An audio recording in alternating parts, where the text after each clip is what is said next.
Assalamualaikum warahmatullahi wabarakatuh.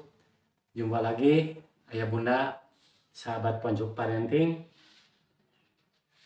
Oke, ayah bunda, pada kesempatan ini saya akan membahas 4 langkah atau 4 cara mendidik anak di era digital.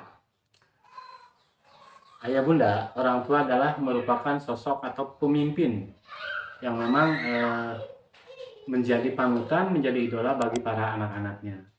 Namun tidak sedikit banyak orang tua yang mengeluhkan kesulitan dalam mengarahkan mendidik anak di era digital ini.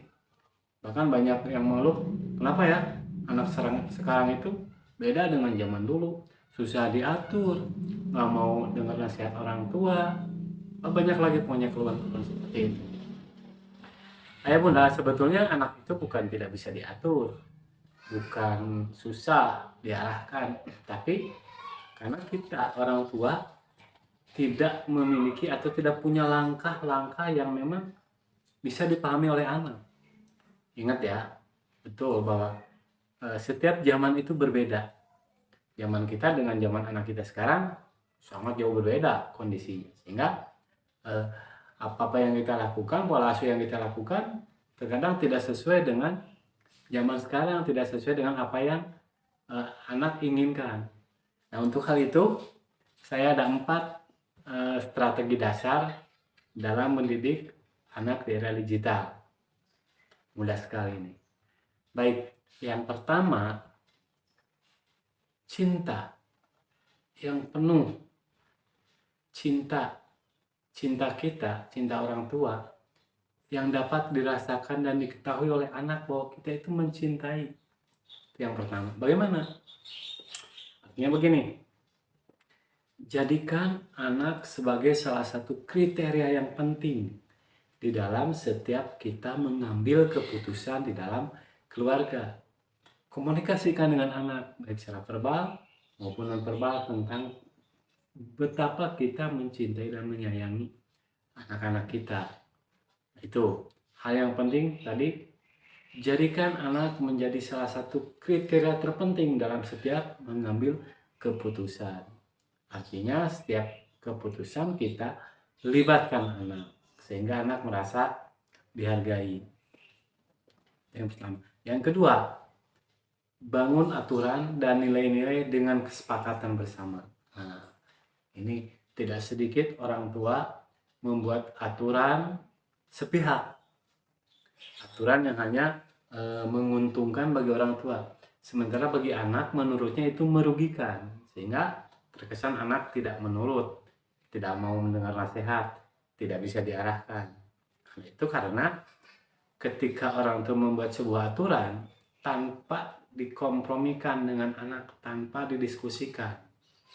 Jadi menjalankan aturan yang konsisten setelah disepakati, dibuat dan dijalankan secara konsisten tentang apa yang tidak boleh dan apa yang boleh dilakukan. Dan yang penting, sampaikan apa yang tidak disukai oleh orang tua dan apa yang disukai oleh orang tua. Dan yang penting adalah bangun kejujuran. Contoh begini, kita menuntut anak untuk jujur, tapi ketika anak jujur, kita kadang bukan mengapresiasi, justru malah marah. Karena kejujuran anak, kita marah.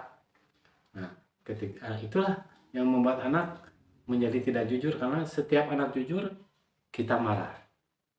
Harusnya diapresiasi, diberikan pujian dan komen yang positif ketika anak jujur. Misalkan begini, ketika anak melakukan satu kesalahan, anak itu jujur kepada kita, jangan dimarahi, memberikan apresiasi bahwa anak sudah membuat atau membangun sebuah kejujuran. Yang ketiga, orang tua harus mengurangi omelan dan teriakan. Omelan dan teriakan itu bukanlah ketegasan. Ketegasan adalah konsisten dan konsekuen, itulah ketegasan. Kenapa? Karena dengan omelan dan teriakan itu pesan yang kita sampaikan kepada anak tidak akan pernah tersampaikan. Justru malah setiap kita ngomel, kita berteriak, anak menjadi kebal. Nah, tapi kalau kita mengurangi omelan, ketika kita bukan mengomel, memberikan nasihat, anak akan menerima dan pesan itu akan tersampaikan. Yang keempat, bijak dalam otoritas. Artinya berbanyak diskusi. Jadi orang tua boleh memiliki sifat otoritas tapi dalam hal-hal tertentu. Nah, tapi banyaklah diskusi, kemudian jelaskan kepada anak secara logis tentang apapun. Orang tua jangan memaksakan keputusan, tadi keputusan yang sepihak. Kemudian hindari marah-marah.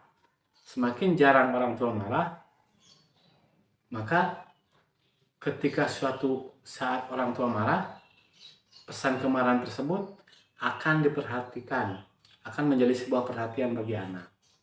Ini terutama bagi para bunda nih. Hindari marah-marah, hindari omelan. Oke, itu ayah bunda 4 langkah strategi pengasuhan anak di era digital ini.